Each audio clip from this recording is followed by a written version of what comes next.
Good evening. You're watching The Big Story with Dylan Ang. I'm Olivia Quay. Subscribe to the Straits Times channel so you never miss a single episode.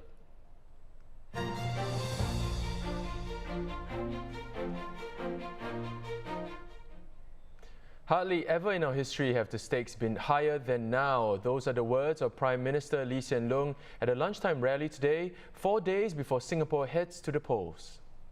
The COVID-19 crisis is the most critical issue right now, said PM Lee, adding that Singaporeans can count on him and his party to lead the country through this difficult time. Our response in this crisis will determine the future of our country and prospects for our children and grandchildren in Singapore. You have my word. Together with my older colleagues like Teo Chee Hean and Tharman Shanmugaratnam, as well as the younger 4G ministers, I will see this through. I'm determined to hand over Singapore intact and in good working order to the next team. Mr. Lee also said that with the danger from COVID-19 still very much alive, the government knows it will have to take more difficult decisions and is ready to find more creative and radical solutions to safeguard lives and the economy. Fighting the COVID-19 crisis is something he says that the opposition has stayed largely silent about. At this moment of danger and alarm, the opposition parties are talking as if we can just keep to our old ways and the crisis did not exist. They show no recognition that we are facing the crisis of a generation. They've been completely silent on how to tackle COVID-19, both during the last 6 months and in this election campaign.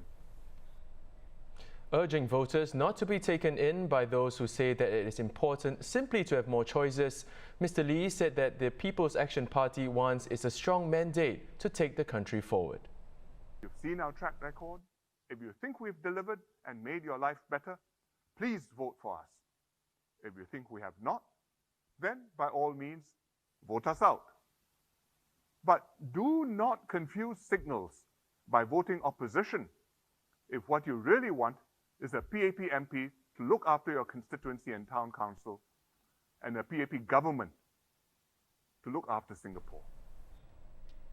PAP's tradition of holding a lunchtime election rally, usually at the halfway point of the campaign, dates back to 1959. To this day, it's fondly referred to as the Fullerton rally, named after the Fullerton Square site where founding Prime Minister Mr. Lee Kuan Yew delivered some of his most powerful speeches.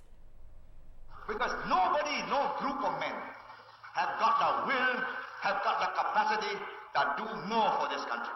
I tell you that frankly. A short video clip featuring past speeches by former Prime Ministers Lee Kuan Yew and Goh Chok Tong played in the lead-up to Mr. Lee Hsien Loong's rally today. This year, given the COVID situation, the rally took place virtually. Now, in an exclusive interview with the Straits Times today, Progress Singapore Party Chief Dr. Tan Cheng Bock disagreed with PM Lee's statements in the lunchtime rally about the opposition's lack of proposals to manage the COVID-19 pandemic. Instead, he said it's the PAP who's distracted because of the election. I think we never took our eye off the COVID-19. They took their eye off the COVID-19. And because they have taken their eye off this COVID-19, by concentrating too much on this general election, there's no reason why we sometimes cannot work together and look at this as a nation problem. It is not a PAP problem. It's not a PSP problem. It's a country's problem. Joining us to discuss PM Lee's speech is Deputy Political Editor Royston Sim. So Roy, PM Lee reassured Singaporeans, specifically saying, quote, "You have my word together with my older colleagues like Teo Chee Hean and Tharman Shanmugaratnam, as well as the younger 4G ministers. I will see this through." Now that's a pretty strong statement, don't you think? Yes, it is. I mean, PM Lee is basically pledging, that he will steer the country through this crisis and that he will stay on, till the COVID-19 pandemic has run through its course.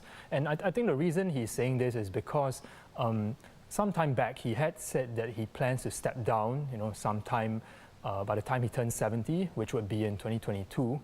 But given that the pandemic, it is expected to last for at least a year more, possibly longer, depending on when there's a vaccine. So I think that's why he feels that he needs to come out and squarely address this issue of handling the crisis and to give people the assurance, that he is going to steer the country through the crisis, that he will stay at the helm, and that he will manage, along with the party's senior leaders and the 4G ministers, manage the crisis and till it has seen its course.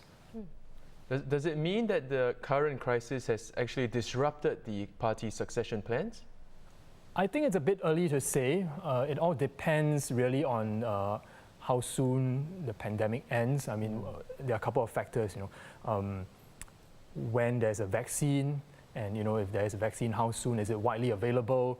And so, if we are working on the time frame that the pandemic lasts for, say, about a year, then it might still be in time for him to step down in 2022.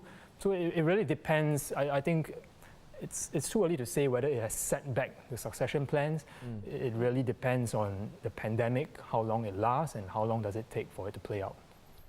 Well, Roy, PM Lee also talked about the 1985 recession, which happened just months after the 1984 GE. He drew parallels between the current COVID-19 crisis and what happened in 1985, as well as the Asian and global financial crisis and September 11 as well. So how much of that will resonate with younger voters, though, especially those voting for the first time?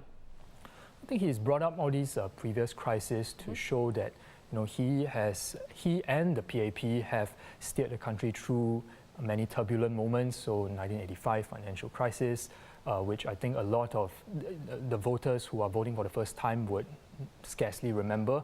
And that's why, when he refers to that incident, he also went at some length to describe how the government at the time had handled the crisis. He talked about how he chaired an economic committee himself.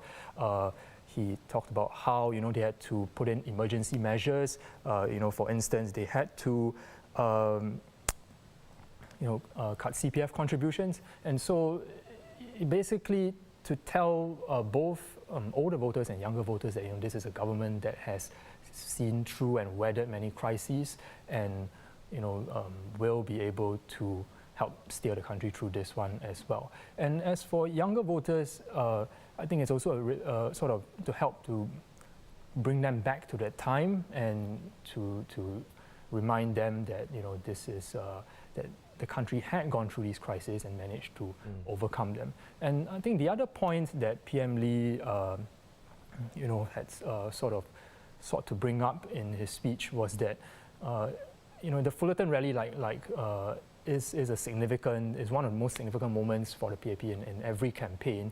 And in his speech, this time round, because of the pandemic, it's in a virtual setting, but he sought to illustrate, that where the Fullerton site is, compared to when he had first held his rally back in 1984 and subsequent rallies, the country, with each rally, the country has changed.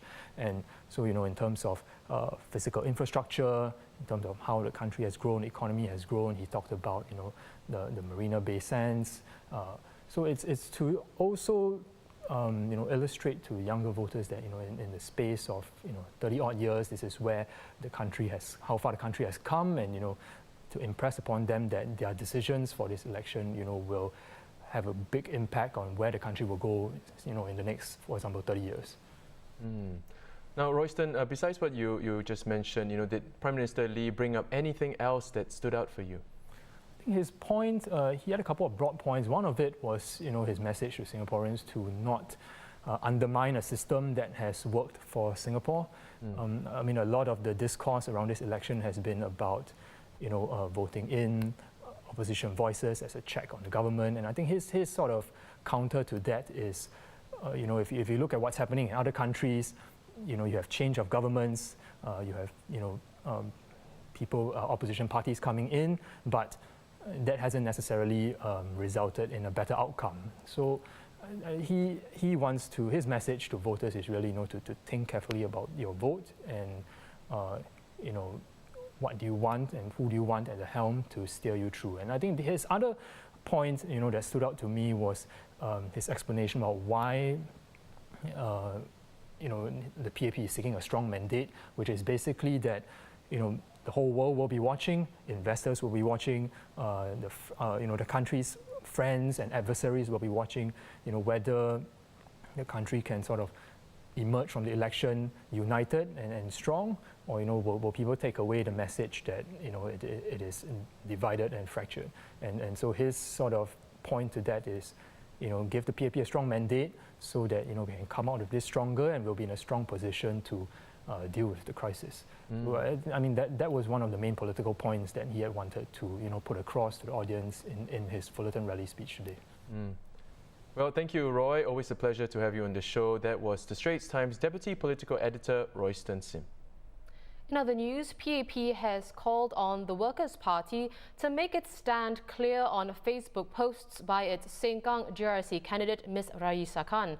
In a statement today, PAP said that this should be done in fairness to voters in Sengkang and elsewhere, since Ms. Raisa has, quote, admitted to making highly derogatory statements about Chinese and Christians.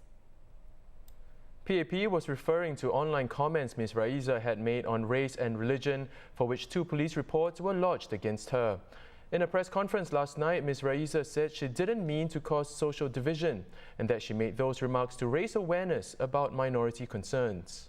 PAP also said WP should ask Ms. Raisa to make her other social media posts public and review those in the interests of transparency.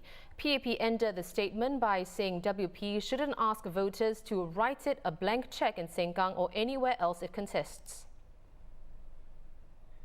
Meanwhile, the PAP team contesting the new Sengkang GRC continues to work the ground. Both Mr. Ng Chee Meng and Dr. Lam Pin Min did not comment on the controversy surrounding their opponent, Ms. Raisa, only that they are leaving the police to continue their investigation.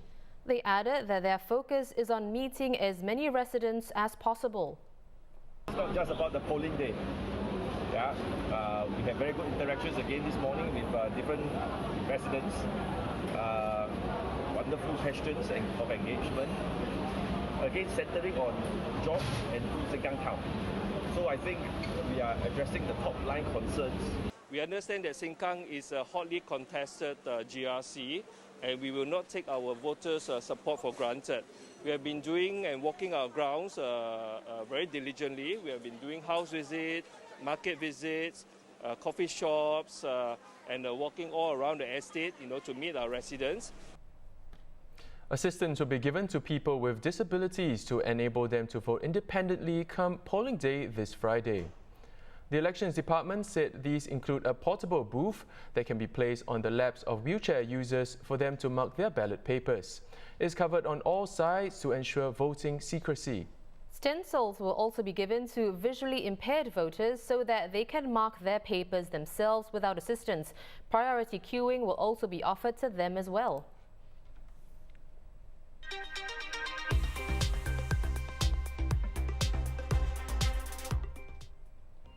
Singapore reported 183 new COVID-19 cases today, including 23 in the community. They comprise 3 Singaporeans or permanent residents and 20 work pass holders. Of the community cases, 5 are close contacts of earlier cases and had already been placed on quarantine. 3 imported cases were also reported today, all of whom had been on stay-home notice since arriving in Singapore. Meanwhile, 2,000 more places will be offered by the 6 autonomous universities during the second admissions exercise to cater to Singaporeans whose overseas study plans had been disrupted by the COVID-19 pandemic.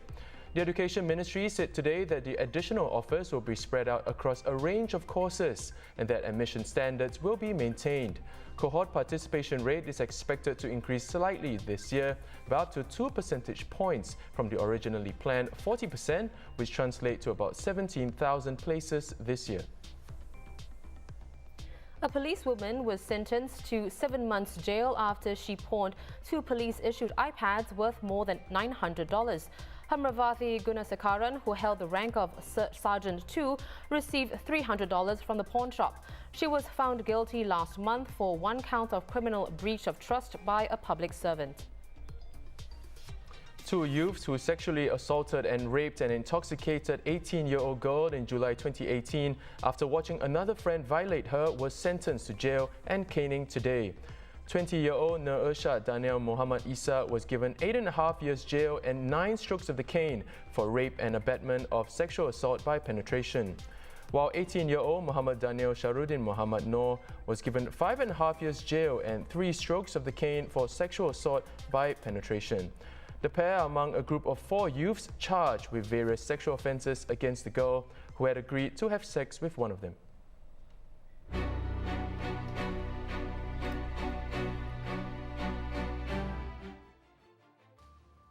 Taking a quick look at the global headlines, Saudi Arabia announced further health protocol to prevent the spread of COVID-19 during the 2020 Hajj season. Touching the Kaaba, the holiest site in Islam, will be banned during the Hajj this year. And a social distancing space of 1.5 meters between each pilgrim will be imposed during the rituals, including mass prayers and while in the Kaaba circling area. Also, access to holy Hajj sites at Mona, Muzdalifah and Arafat will be limited to those with Hajj permits starting from July 19th until August the 2nd. Wearing a mask at all times will be mandatory for pilgrims and organisers. The border between Australia's 2 most populous states, Victoria and New South Wales, will close from tomorrow for an indefinite period. This is the first time in 100 years that Victoria is closing its border with its neighbour. It was last closed in 1919 during the Spanish flu pandemic. The number of COVID-19 cases in Victoria's capital of Melbourne has surged in recent days, prompting the enforcement of strict social distancing orders in 30 suburbs.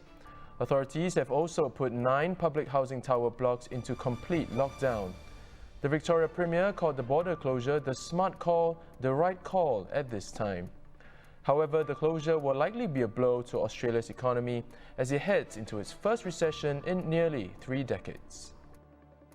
Mexico's coronavirus death toll rose to 30,366 on Saturday, pushing it past France to become the country with the 5th highest number of fatalities in the global pandemic.